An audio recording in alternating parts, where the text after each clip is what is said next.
Election کی تاریخ کا معاملہ، گیند اب عدلیہ کے کورٹ میں۔ صدر عارف علوی کی انتخابات کی تاریخ کے معاملے پر تجویز، منصب کے تقاضوں کو ملحوظ خاطر نہیں رکھا۔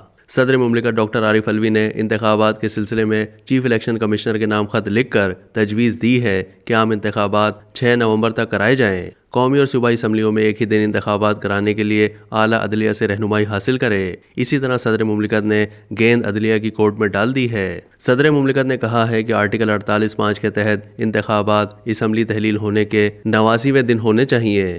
دوسری جانب نگراں وزیر اعظم انوار الحق کاکڑ کا کہنا ہے کہ عام انتخابات کی تاریخ الیکشن کمیشن دے گا۔ صدر نے تاریخ تجویز کر دی ہے۔ حلقہ بندیاں بھی آئینی انتخابی عمل کا حصہ ہیں۔ پیپلز پارٹی کے قمر زمان کائرہ نے کہا کہ الیکشن کمیشن پہلے ہی کہہ چکا ہے کہ صدر علوی کو الیکشن کی تاریخ دینے کا اختیار نہیں ہے۔ سیاسی جماعتوں کے درمیان بھی اس بات پر کوئی تنازع نہیں ہے۔ ایم کیو ایم پاکستان کے فاروق ستار کا کہنا ہے کہ صدر عارف علوی جانبداری کا مظاہرہ نہ کریں۔ اے این پی کے رہنما زاہد خان نے کہا کہ صدر کا خط سیاسی اقدام ہے، ان کا رویہ غیر جانبدارانہ نہیں۔ تحریک انصاف کا کہنا ہے کہ صدر مملکت نے دستوری فریضہ انجام دیا، جبکہ مسلم لیگ نون نے کہا کہ صدر مملکت کے خط کی اہمیت نہیں ہے۔ جے یو آئی کے سربراہ مولانا فضل الرحمان کا کہنا ہے کہ اگر صدر کا اختیار ہے بھی تو اس کا استعمال بدنیتی پر مبنی ہے۔ صدر نے گیند عدلیہ کی طرف پھینکی ہے۔ عدلیہ نے صدر کی طرف ایک دوسرے کی طرف گیند پھینکتے پھینکتے ناظرین کہتے ہیں گول نہیں ہوا۔ مسلم لیگ نون کے رہنما رانا ثناء اللہ نے کہا کہ صدر مملکت کے خط کی کوئی اہمیت نہیں ہے۔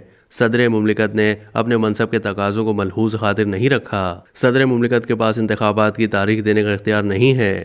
صدر یہ نہیں کہہ سکے میرا اختیار ہے۔ الیکشن کمیشن انتخابات کرانے کا پابند ہے۔